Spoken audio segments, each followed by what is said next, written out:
аяттар бар. Осы түсірілгенде, сендерге түсірілгенде еріңдер бар. Құранды айтып жатыр. Соған қарағанда Аллах мысалы сипаттарына ол үстем дейді, ол үстем жоғары дейді. Онда болса Аллах жоғары тарапта емес пе дейсіз ғой. Жақсы сұрағыңыз орынды. Біріншіден айна деген мәселе керек. Айна деген араб тілде қайда деген. Бұл жаңағы имам Муслимнің сахихтар жинағында келген күн қыз бен пайғамбарымыздың арасында болған оқиғаны негізге алады.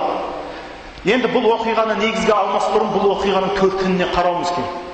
Бұл оқиға бір пайғамбардың бір күн қыз бен пайғамбардың арасында болған әңгіме. Бірақ бұл риуаят бірнеше жолмен келген. Мысал айтады, пайғамбар Муслимде келген хадистің сөзінде былай дейді: бір сахабаның қойшы қызы болады, ол қойды қасқырға жегізіп қояды, сөйтіп оны ұрады, ашуланып, сөйтеді де пайғамбарымызға алып келеді де, мен мынаны азат етіп жіберейінші дейді. Сонда пайғамбарымыз айтады, мені құл бар еді, осындай мен соны жібере салсам қайтеді дейді. Сонда пайғамбар айтады, оны маған алып кел дейді. Енді қараңыздар, не үшін? Оның мұсылман ба, мұсылман емес пе екендігін білу мақсатында ғана.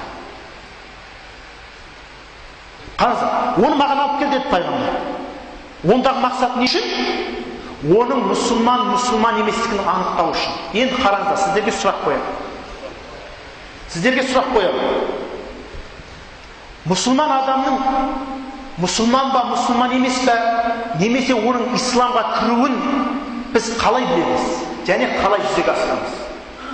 Біз бір исламдың қабылдап жатқан басқа ұлттың адамына мына жерге михрабқа алып шығып, Құдай қайда деп, анау аспанда сен жақсы сен бара бер исламға кірдің дейміз ба?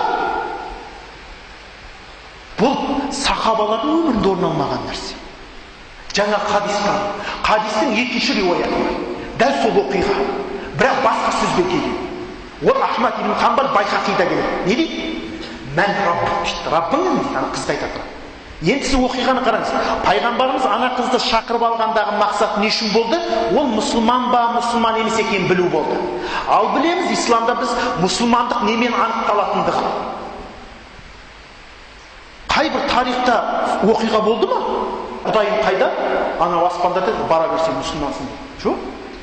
Сахабалардың бар ла иляха иллаллах Мұхаммед Расул деп калима шахадат айтып исламға кірді. Ал енді екінші жаңа дәл сол оқиға, сол күн қыз пайғамбардың арасында екінші риуаят. Жаңа мен айттым, имам Байхақи мен Ахмадта келеді. Не дейді? Мән Раббук.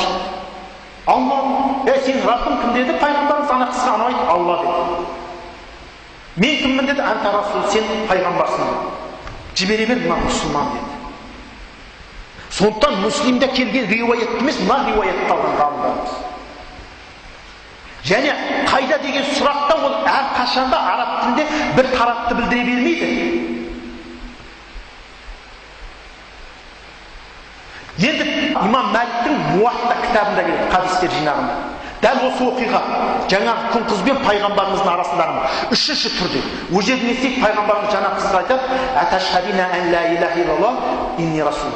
Сен Аллахтан басқа тәңірдің жоқтығына, мен Аллахтың елшісі екендігіне сен куәлік бересің бе дейді. Анау иә дейді. Мынаны жібере бер, мұсылман дейді. Енді осы үш оқиғаның қайсысы исламның негізіне сай келеді? Соңғы екеуі